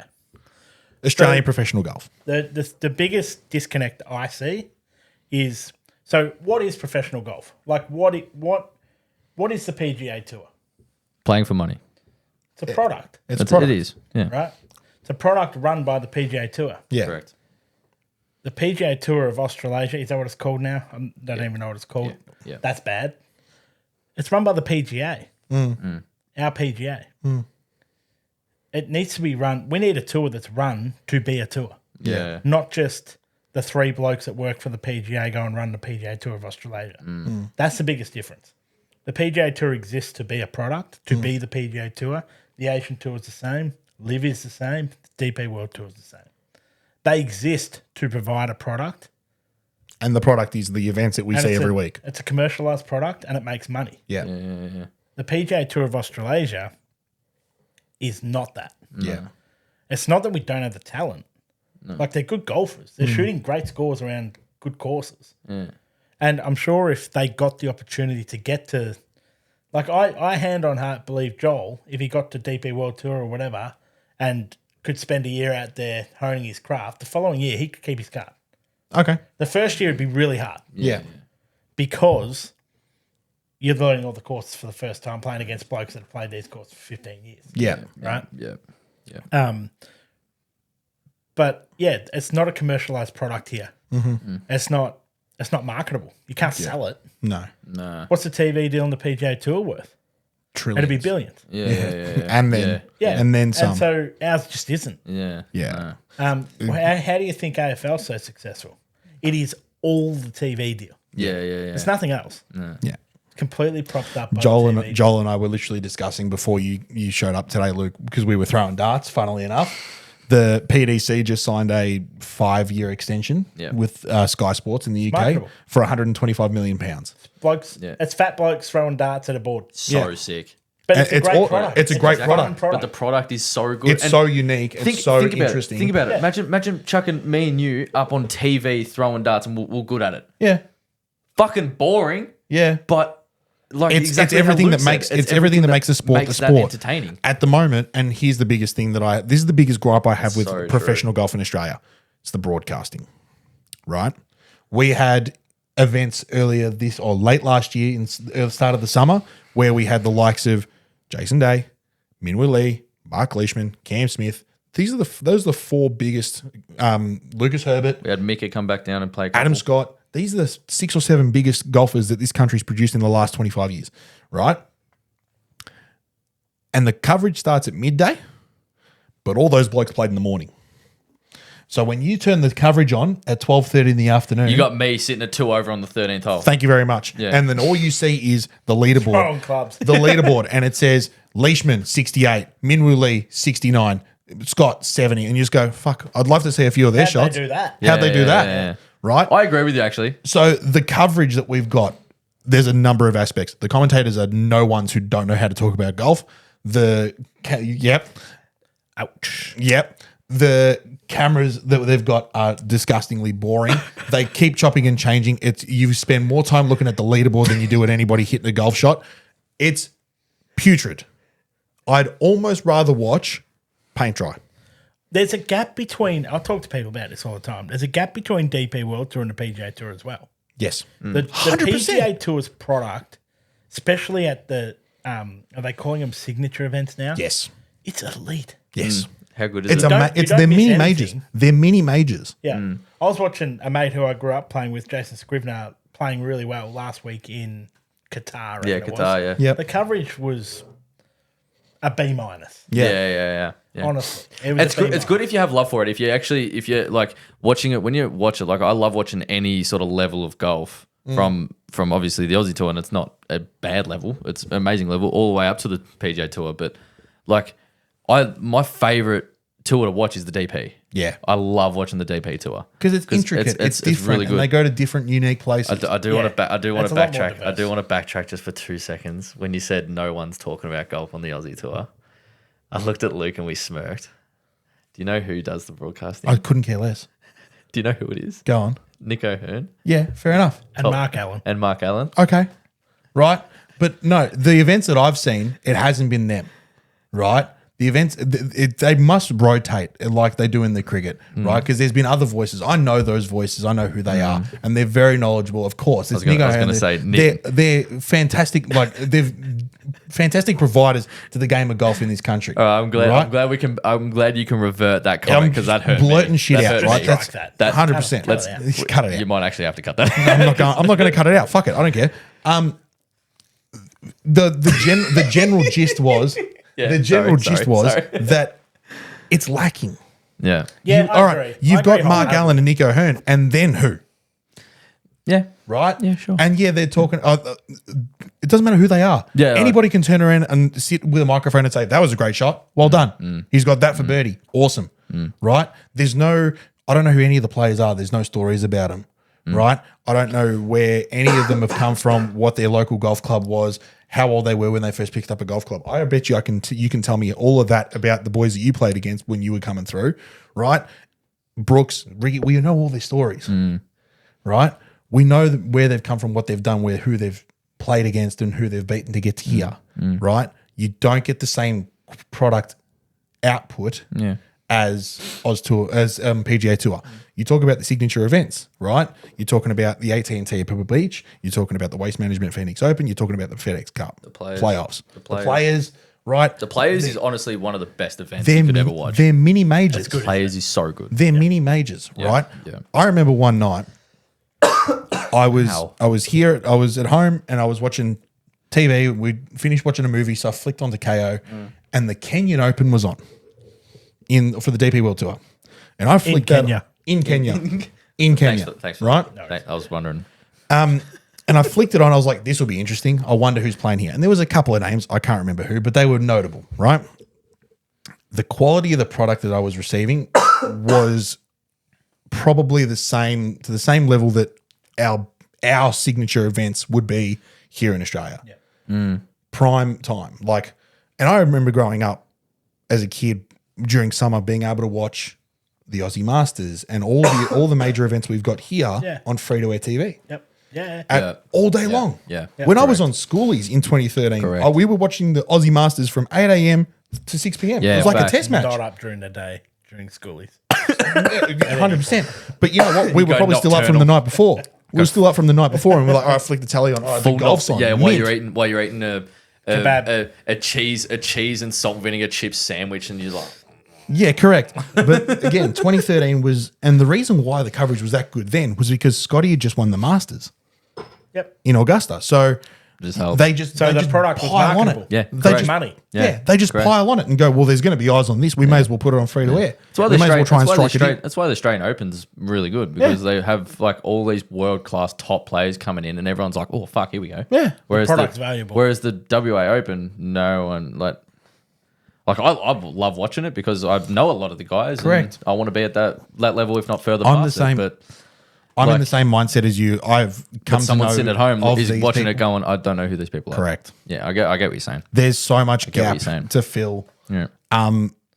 The thing that grinds my gears the most is the amount of time you spend looking at the leaderboard.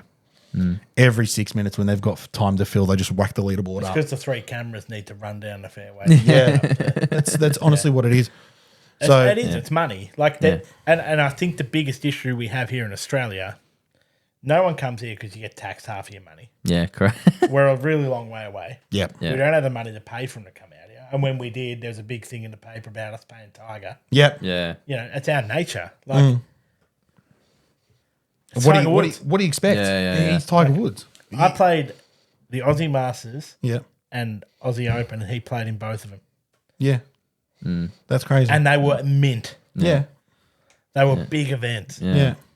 And like, Well, you even look way back where like you hear Gary Player and Nicholas and Palmer and stuff. they used to play the Vic Open. Dude, Yeah. yeah, exactly. Gary Players won the Australian Open 7 times or something like that, And here's they the all used to play the Vic Open. And here's the it's difference. like now. It's imagine Rory and Scotty coming down and playing the Vic Open.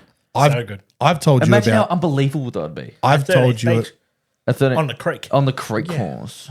I've told you about Gary Player's podcast series on Spotify. If you haven't listened Gary to Player, it, go if you're check it listening. out. If you're listening, Gaz. Episode 104. If you want to come for the 2-year anniversary, you're welcome. Bring Nicholas as well. That's it. So I'm not coming back. Yeah. You can come back, but maybe for episode 103. We'll save 104 for the big dogs. But he says it in that podcast series time and time again. He's got stories coming out the wazoo about how many times he used to come here and love playing in Australia. And he'd do it on a fucking ship. Yeah. He wasn't flying 22 hours. He was on a boat for 3.5 Probably weeks. why they played all the events though. It's like it's taken them a month to get out here. Yeah. You might as well stay for 2 months. True. Coming out on You know it. what I mean? Like, Coming out on a tinny. Like, Whereas, Yeah, it's right. a 22-hour flight from wherever it might be to come out and play. And yeah, we're still offering 3 or 4 or 5 events. yeah. But then imagine if you got someone like, all right, we've mentioned him a couple of times, Brooks Koepka. If he came out and played all the events and then hung around for like the Heritage Classic or something. Yeah. Exactly. That's exactly what you said. Or that they used to play the Vic Open. or Imagine Cathedral that. Classic as well. So all of a sudden you're getting these massive tour pros, who are worth millions and millions. The problem and millions. is it's costing them more to come out here than even if they win the event. But you never know. you got to pay them to come. Correct. You've got to pay him to come. Correct. And we just don't have the prize money at the moment. The boys, we're lucky that the boys that we get every year come out. None of them pay because they love it. Yeah. They play to get money. Yeah. Yeah. Yeah. Like it's a job. Yes. It is. Yes, they enjoy their It's an job, occupation. Yeah. Yeah. but like they've got a manager who needs to be paid. So Yeah. So Correct. he's negotiating his 500 grand. Yeah. yeah. Do you know what I mean? Like Yeah. that's Yeah. Correct. And I feel like with the Aussie boys especially, there'd be an obligation. They'd feel the guilt if they didn't come out here every year. yeah. I mean, Jason Day didn't come out for a very long time. No, he didn't. But Herbert and Smithy come down because it's home. Yeah. They It's a good they excuse, do to it. go, it's a They good do excuse it. to go home. you know, the only thing I didn't like, I'm not a Aussie tour knocker by any stretch. No. I just think there's a reason our tour's not very good. And it's got nothing to do with the golfers. No. But they also, I watched about an hour of the Aussie Open at Kingston Heath. And that whole hour, they were showing Herbert. He was no longer in contention. He was spitting it. He was cracking it, smacking his putter, swearing. Yeah. They just kept showing him and just kept bagging him. Yeah. So if he doesn't come here next year, I don't blame him. Yeah. Yeah. Because they're they're showing like, that. there'd be 10 blokes out there spitting it. Yeah. But they're just showing Herb. Yeah. Because on every he's single- the name. Yeah. Yeah, and that's crap. The last. Yeah. one. Just show something else. Yeah, it's not hard. Yeah. Yeah, Correct. like just Correct. don't It's not stop. hard. Just they're editing it. Yeah. Correct. Stop showing it. Absolutely. All right. Let's go on to like the club golf And- aspect before you talk shit about Nico Hearn again. I'm not talking shit about He did his Nico. training. Should be worked at a golf club. He did. He only beat Tiger twice. Twice. But he's a no one. Good on him. So have a lot he's of a other Good people. left-handed man. He's a nobody. That's it. Yeah, left-handed. Yeah. And then on the contrary, you've got the state of club golf, right? Amateur golf in this country, which I think, having been a part of it now for the last 6 years, is booming. And personally, I think COVID's a massive reason for that. Golf in this country and golf throughout the world went through a massive boom through the pandemic because it was the only sport you could really play. having spent as much time as you have at Rosanna and seen that, that place go through, I'm sure, many highs and many lows.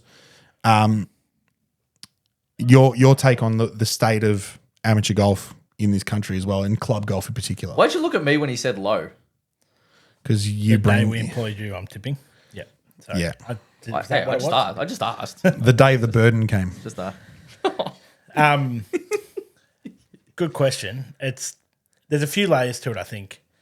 A guy's quite high up at a company in our industry said to me, we're at the golf summit 2 years ago. Yeah. And I said to him, like, because we do big Titleist sales numbers. Yeah. So I gave away where it works. And he said to me, there's been 3 big booms since he's worked in the industry for 40 years. The first boom was Norman. Mm-hmm. And the second boom was Tiger. Yep. And the reason they both weren't sustainable was because it was a boom off the back of people wanting to be them. Yeah. So, the 3 of us never played golf. Mm-hmm. We watched Tiger killing it. We want to be him, right? Yeah, I can do that. Yeah. So we're like, let's do it. Let's go and have Let's a be crack. the next Tiger. Yeah, How cool does his life look? Yeah. He's got his own plane, whatever. And then you start golf. Golf's fucking hard. Yeah. Golf's really hard. Yeah. So people quit. Yeah. They buy the clubs. They join the club. They play. They spend some cash. They inject cash. It's good, but then 18 it months later. stops. They dive in head first and they drown. Exactly. This latest boom, it's a lifestyle boom. Yeah. Yeah. Therefore, I was just going to actually We're point that seeing out. it being sustainable. Yeah. Yeah. People are doing it to get out of the house, work-life balance. They're working from home. They're spending more time than ever at home. Yeah. They potentially got more time to be with the family, with the kids. Yeah. So they're playing golf to get out of the house. And Yeah. it's more socially accepted to do that now. Will that die off again as well? We don't know. We don't have a crystal ball. But golf was a buyer's market when I started at Rosanna. No one had joining fees. Everything was discounted. No one paid full price for anything. Now it's a seller's market. Now it's, There's joining fees. Yeah.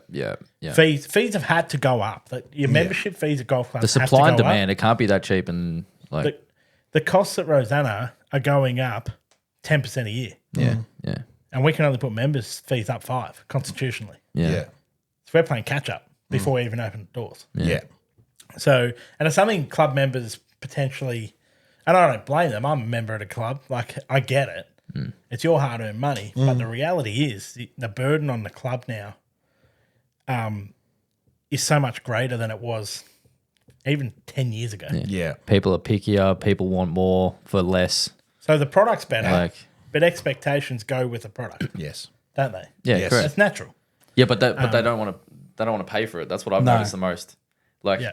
like the golf course, what it is now, as opposed to when you probably started at Rosanna first time, is like day and night. Yeah. It would be worlds different. Like Yeah. even the first time I played it when I was 12, 13. Yeah. Yeah. I was like, oh yeah, this is cool. It's not good though. And- And now we're just like, this is top tier sort of stuff before you go into obviously the top tiers. But Yeah. you know what I mean? It's like it's worlds above. I've been at Rosanna 12 years. It's worlds above. It was crap when I got there. Yeah. That's okay. Yeah. It was. That's We that's were what a I mean. terrible operation in the pro shop. We were terrible. Yeah. Yeah. We couldn't even get the comp fees over to the club correct. Really? Yeah. Right. Like they were out every day, and the lady was coming back chasing more money or giving us money back. Like it was a mess. Yeah. But the other layer, I think there's a much better balance at golf clubs between management run and board run. Correct. Yeah. Yeah. Yeah. And I'm seeing this I started a bit of a group with some other directors of golf in our area. Chris declined; he's too busy. It's okay. But all the other guys from around our area Yeah. came to it. It was really good. We just talked shit, talked shop. Yeah. And we're all investing in getting better. I met a couple of those boys. That's how it came about at a GMA conference. Yep. So I'm doing my management course. We're all getting better. Yeah. Yeah. And we're like, when I took my job, I took over 3 people's job Yeah. Right. into one. Yeah. And golf clubs are now functioning so much more professionally and better than they were. Our greenkeeper does his job. Yeah. He's not told by a captain Yeah. what to do because And it's not these people on boards aren't bad people, but they can't run a golf club. Yeah. But management can't either Yeah. because they're not a member. So they're not going to always go into bat for the member. You've got to have that good balance. Yeah. And we've been really lucky. We've had good presidents and captains now for True. a long time. True. Yeah. And there's a lot of stability at our club. No one's left. No. Yeah. No No, one that's leaves our true, club. yeah. None of the staff leave. And that's a sign of a healthy club. We haven't had turnover, really, hey? No. Like, we have people that have done their time and they find it. Oh, exactly. Yeah. But- People have left the industry because they're finished and they've moved on. Yeah, but that's it. Yeah. That's it. I'm still can't believe I'm still there. Can't believe Luke is going. How'd you get this? I need him. I need him. It just means if he's not there, you got to work in a few more hours. Yeah, exactly. I'll be walking out the front door. Baby, come back. I need lunch. So what's for lunch? Yeah, literally. I think that's a really good way to answer that question. It's you're right. Golf is in such a strong position now. How long that lasts for, we don't know. Yep. I think that you're going to find in the next little while when it starts to decline, because it will decline. It does. All things do. Yep. Whether it's severe or not. Correct. But what you're going to see is the transition from that buyer-seller market. It's going to start fluctuating again, and you're going to start seeing golf clubs and courses in particular start trying to grab on and hold on to people. You'll start seeing people sign on for multiple years at a time. You know what I mean? Get a discount. And You know, cash if if you pay for the next 2 years up front, we'll give you a 50% discount on your third year. That kind of stuff. Like a lifetime The thing. biggest Yeah. problem with discount on subscriptions, though, is it's a road to nowhere because we struggle. We're a very busy club. Yeah. Like we did close to 70,000 rounds in 23. We did 65,000 rounds last year. Yeah. It's too busy for a private club, right? And we don't discount. Yeah. So if we discounted, right, to get the same amount of money that we currently have, what's that mean? More rounds. Exactly. So clubs need to find that balance. Like if you've got 1,000 members, and clubs always talk about, we've got 1,000 members. No. How much do you collect? Yeah. You know, like Cathedral collects more than Rosanna. They got 200 members. Yeah. Do you know what I mean? Yeah, Like it's not about how many members you have. No. It's are the rounds sustainable? Do you bring in enough money? Yeah. To keep open it the turning doors over. next year. Yeah, to open it up. Yeah. And provide a good enough product for people to enjoy it and keep coming back. Yeah. Like- And you don't want members that want discounts. No. You No. want them to want to be there. Exactly. Yeah. You know, Correct. make the product so good Yeah. that they're happy to pay. Yeah. Yep. Yeah. Correct. You know, member retention should have always been I the feel- goal. I feel like And that's- maybe we went away from that. I feel Yeah. like that's the build up. Like golf clubs haven't reached that yet, but that's what the boom is. Like they're climbing for that. Like places are coming so much better now. Like the quality of the club is so significantly better than it was. Now people are noticing that, so that's the boom. Yep. because more people are paying to play there. But it just hasn't quite got to the point where people are like, I would pay anything to be here. Yep. It hasn't quite got that yet. And once it gets to there, we'll know. What you're going to start noticing, I feel, is that in the next sort of 24 to 48 months, right, 2 to 4 years, you're going to start noticing golf courses and clubs that were probably on the lower end of the spectrum in terms of quality. They're going to notice and they're going to reap the rewards of the boom that we've had coming out of the lifestyle boom and COVID and all that kind of stuff. And they're going to start looking to better themselves. And you're going to start seeing the gap between top quality and not quite shorten. Like it's going to get even, like you're going to see Yarra courses produce good quality conditions of their golf course and their playing facilities all year round. Well, We're starting to see that we now. could have had the same. We could have the same conversation 8 to 10 years ago. Yeah. and then go, oh, we're going to get to the quality of something decent, and now it has, and now we're getting greedy and looking for the next level 100%. again. Your Like- expectations have risen with the quality. We've already Yeah. gone up with it. That's exactly what you're saying. So, and hopefully there are, Maybe it does. and what it takes is the people involved. 100%. Yeah. Like, you know, you're looking at operations managers like yourself and head pros and all that kind of stuff who might have had an upbringing at a place like Peninsula Kingswood, who then go and, you know, join at Latrobe or wherever and take up a job there, and they bring their experiences from their golf clubs that are considered the pinnacle. I know a guy that's a member at Peninsula Kingswood. He's a knob. Yeah, so do I. He Anyway. won the Berwick trainee pro-am, didn't he? He did Apparently. not. Yes, in 2020. Yeah. 19. I Whatever. don't know. It's a long time ago. I've got a picture somewhere. Yeah. Anyway, sorry. So yeah, I hope it lasts as long as it does, and I Yeah. hope that courses start to figure out and learn off each other. I think the custodians of golf, we're in a good space. Yeah. Yeah, it's I think healthy. It's I've healthy. never seen, like, I'm going to Sydney in 2 weeks for the next leg of my course. When I did my traineeship, it was quite a negative. Like, there was a closure to learn. Oh, we know. I know how to do a regrip. I know how to do a reshaft. I don't see that as much anymore. No. Maybe it still is with the associates. I don't know. But There's aspects that it's like, seriously. And then there is aspects where I'm like, oh, fuck, I didn't even think that was going to be an aspect that would have to learn and build from. Yeah. It's like, that's why like I feel like the professionalism and the growth and the maturity that I've gained from even just the last 3.5, 4 years being a Rosanna under you and during the PGA, it's been like this huge change. It's like a new person. oh, we can't. Yeah, you're yeah. you're non-comparable. Yeah, absolutely. Like anyway. Questions from the second Now cut. to our favorite Questions from the second cut. aspect of You mentioned earlier, Luke, off air, that you do have one, and you've got a question that can be tailored to both Joel and myself. Do you want to go first or last? I don't mind. I reckon go last. Finish it off strong. Done. All right. My question is specifically for Luke. All right, yeah. What has been the most challenging aspect of your professional career? Playing or Either or. Hiring me. Either. Putting up with Hiring Joel on me. a daily basis. all of my trainees. The most challenging part. I think it's the best and worst part is the same thing. It's Yeah. the people. Yeah. On tour is the worst place on the planet. It Right. is so toxic. Yeah. Really? Well, no one else wants you to play well. Yeah, facts. True. That's a good point. Like, and you know that. And they know that, you know. You know, like it's Absolutely. You're kind of rooting for your mates, but you're also like, I hope you 3 putts, I make the Yeah. cut, not you. like Yeah. you have the same, you're in the trenches together. Like Yeah. you understand each other's position, Yeah. but then it's very toxic. Sounds like And- high school.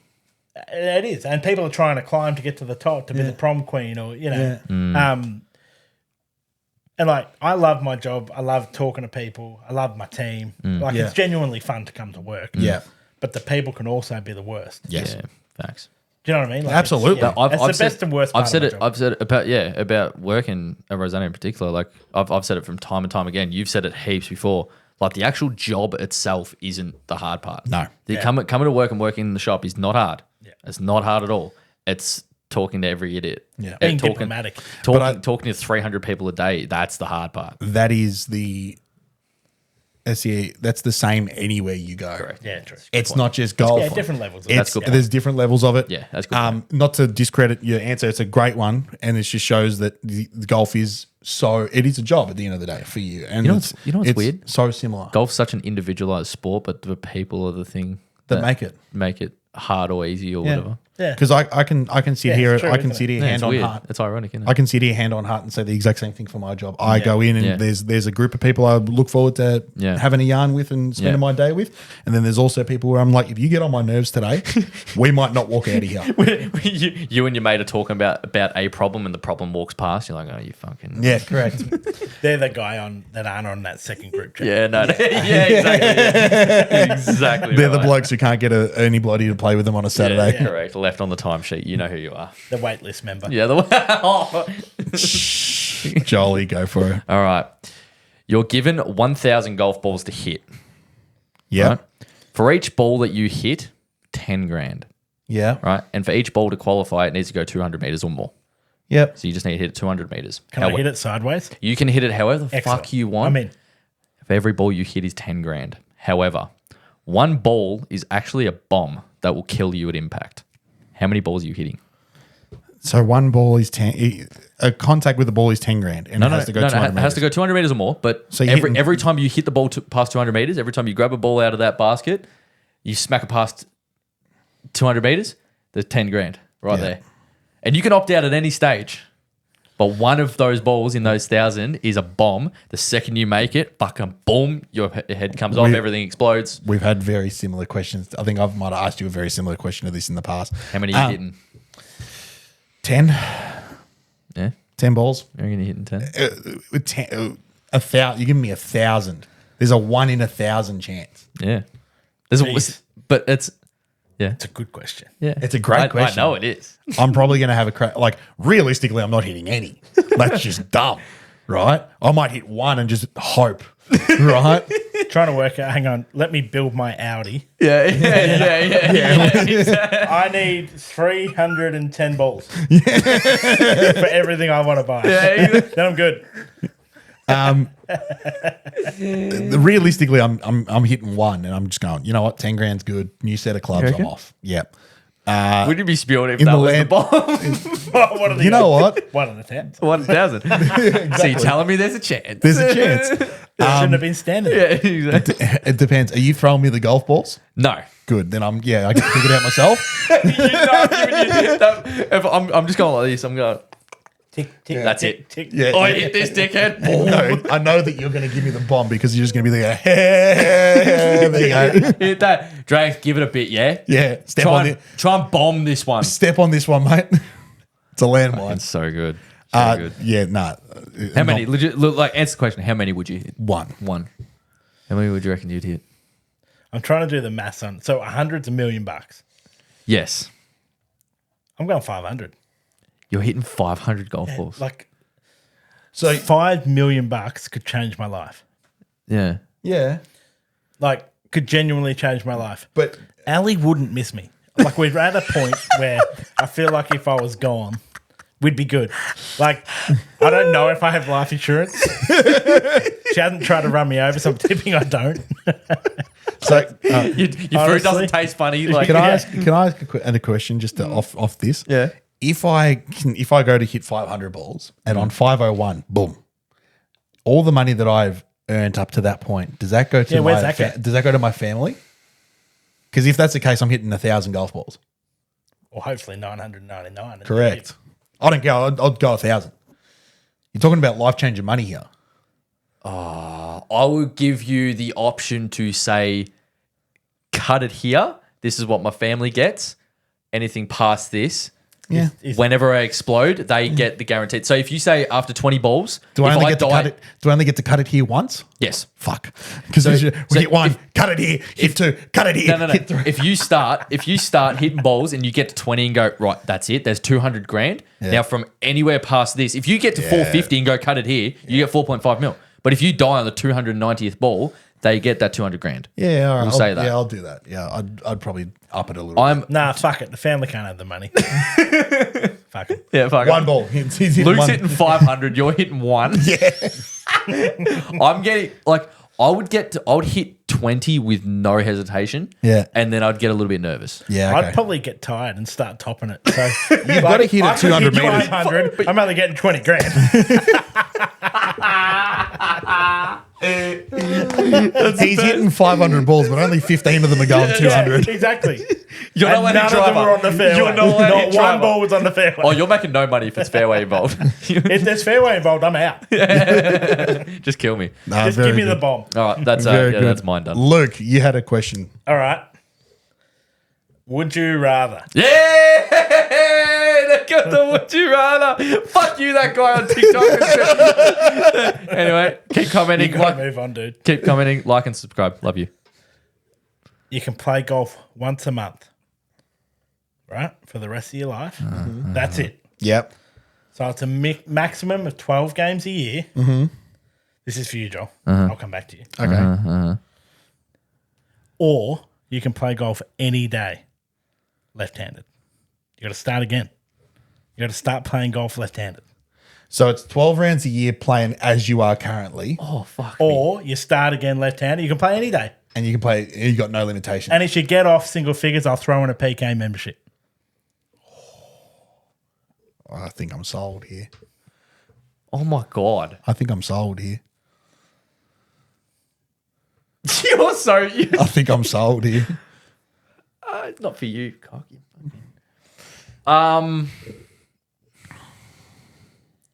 No, because I wouldn't be able to sustain the lifestyle I want by playing once a month. I'm going left-handed.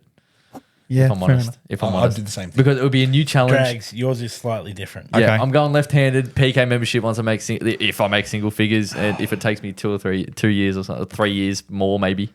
See, I had a feeling Drags would jump at it, right? Oh, So which one? yours I'll take the left-handed. Yeah. is 1 game per month, so 12 a year Yeah. at the Berg. You're at Berg, okay. Yep. Or Every day at Rosanna. PK membership, Okay. any day you want, Yeah. never the Berg again. Not Rosanna, Nah. but never the Berg I'm sorry. again. This is actually very easy. This is very easy. You're out of the Berg. Yeah. Wow, we've got him out. I come here once, he's out. What the 51 episodes? let me be clear. 51. Old mate puts Berg in his top 10 for one. You put Rosanna in there as another. That was a shocker. Maybe he's only played 10 courses. True. I haven't. True. The quality of golf courses I've played ain't as good as you, my friend. We can't all be on, I retract that statement, actually. I retract that. I apologize. We're all- 51 episodes. Yep. And he's leaving Heidelberg just like that. His first love. I promise you. His high school I sweetheart. promise you, you'll never tee off a mat at Rosanna. Yeah. I promise you. Oh, no, sorry. On the range you will. Yeah, That's where they belong. That's fair enough. I'm That's driving fair enough. ranges and warm-up tees. Listen, I won't. We can have a discussion. You've had to reload on We 6 can have a before I have to discussion. put it in the We house. can have a discussion off air if you want, Luke, about things that Rosanna might be able to offer me as opposed to my own golf club, Please. which I love to the absolute Please death. don't let Like my us. tyres down. Like us. I'm in Mernda. I might not make it. Oh well, yeah. No, that was a good question as well. I It like is a that. great question. I like and that. Yes, That was like a little trick. That was a trick. I love that. yeah. I like that. See, I thought can't take the credit for that. That was Noah's suggestion. was that Noah? Yeah, Yeah. good. It was Noah. Noah or Ollie. One Okay. of the two. One of the two. Right. Doesn't sound like Ollie wouldn't come up with that. I think it was Noah. No. Ollie would tell you you're a dickhead. He did. Yeah. Look, That had so nothing to do with this, though.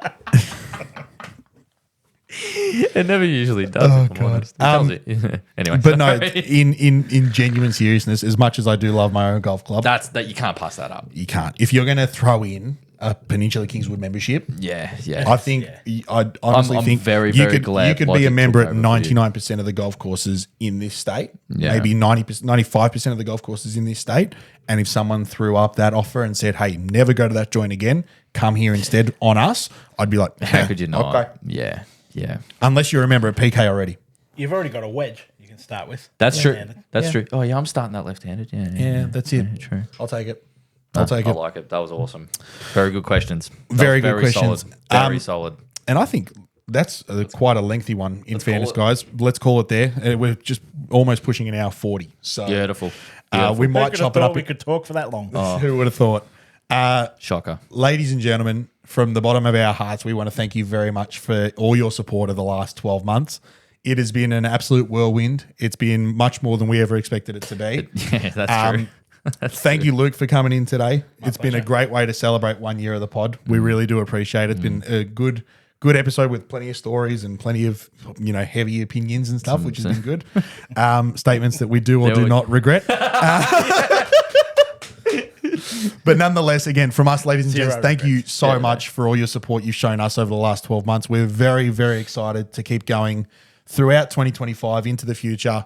And yeah, as is the same with every week, if you're listening on Spotify, head over to the YouTube and like and subscribe. Please hit the subscribe button. It does us huge favors. If you are listening, cash. If you're listening on the YouTube, I'm joking, by the way. We don't make no money from this. No, This is not monetized. Luke is charging us by the hour, Yes. so it's getting there. If you're listening if you're watching on YouTube, head over to Spotify, follow us there, leave us a 5-star review. Head over to Instagram and TikTok, like and follow us there. Check out some of our previous videos; they are really, really funny. If you don't ask, if I do say so myself. Otherwise, hit them very, very well. See you all next week. Cheers.